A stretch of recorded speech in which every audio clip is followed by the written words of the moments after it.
We're here up in Aberdeenshire. We've come up to see our friend and Ambassador Paul Hackett. Paul, tell us a bit about yourself. Well, Rob, I've known you a number of years now. I think it's over a decade. I've been involved with Kowa for maybe over a decade now, being their ambassador. My background is birding and also taking pictures under the method known as digiscoping. I've been doing that around 25 years now, quarter of a century for my sins. And through that time I've learned to take pictures, take video and all the various methods that's been involved with that. With Kowa I've been allowed to go to the States and see my colleagues out there and do some workshops. That was very, very enjoyable. And obviously there's been the bird fair, but obviously with the COVID and such, but with the new bird fair in the UK up and running now, I'm looking forward to July, where all our Kowa colleagues can get together from around the world and we can have a really good time showing off what we've got. Now, you've been digiscoping for many years, and I remember when I first met you, at Bempton Cliffs it was. I mean, that's a long time ago now. That's a long time ago. You've had lots and lots of digital cameras over the years. You've almost got your own museum. But I have. What cameras and kit and digiscoping gear are you using at the moment? Okay, quickly, just happen to have them here in my pocket, Rob. So my two weapons of choice is a Panasonic G9 with a 20mm pancake lens attached to our own Kowa D10 with a step-up ring, and then the Kowa adapter with the Vario adapter for the phones. So that's basically my weapons of choice, and both can do stills and both can do videos, both 4K videos. So very, very versatile pieces of equipment.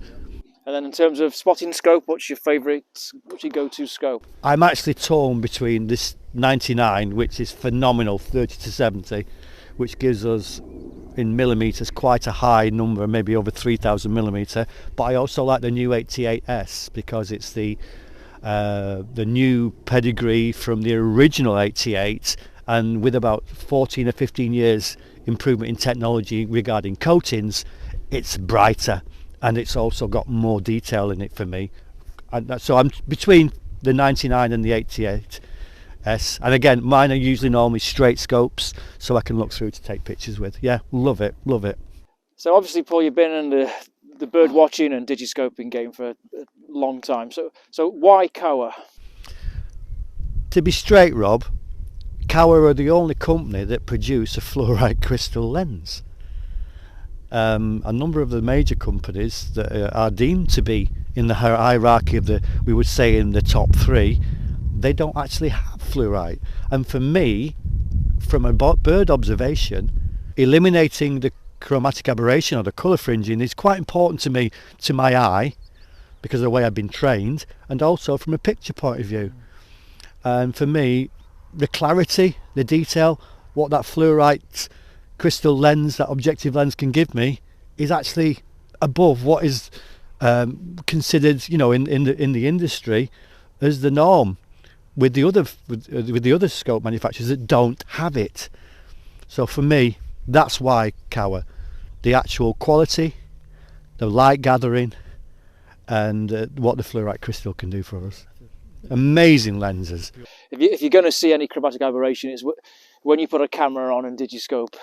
If there's chromatic aberration, it really does accentuate that, doesn't it? And I know when I look at your pictures, you think it's come off a £30,000 DSLR setup, a huge lens, but you're using the scopes. It's just, and also, it's just incredible. we both know the phones are coming into their own now. If we look back in, my first mobile phone was 2009. We're now 2023. The technology in these phones now, in the Android phones, they're up to 8K video.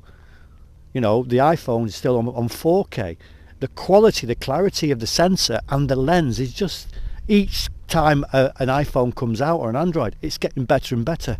It's coming up to DSLR. It's not ever going to beat DSLR, but when you see what can be produced and can be on a big screen from a phone, it's mind-blowing. I suppose, and the convenience of it, the simplicity, it just works, doesn't it? So the smartphone, it just works. How more simpler is it than that? Exactly. And especially with this Vario adapter, it's absolutely, for me, it's the best adapter for phones there is. It's made of metal as opposed to all the other ones are plastic and they bend. This stays where they actually should stay, and I really like that. Yeah, it's frustration free, and that's a big thing. In my game, yes, it really is. So you're up in this incredible part of the world, and obviously we've been out birding and we've been out digiscoping over the last couple of days. It's just been amazing. From this year, what's your sort of standout digiscoping session that you've been on?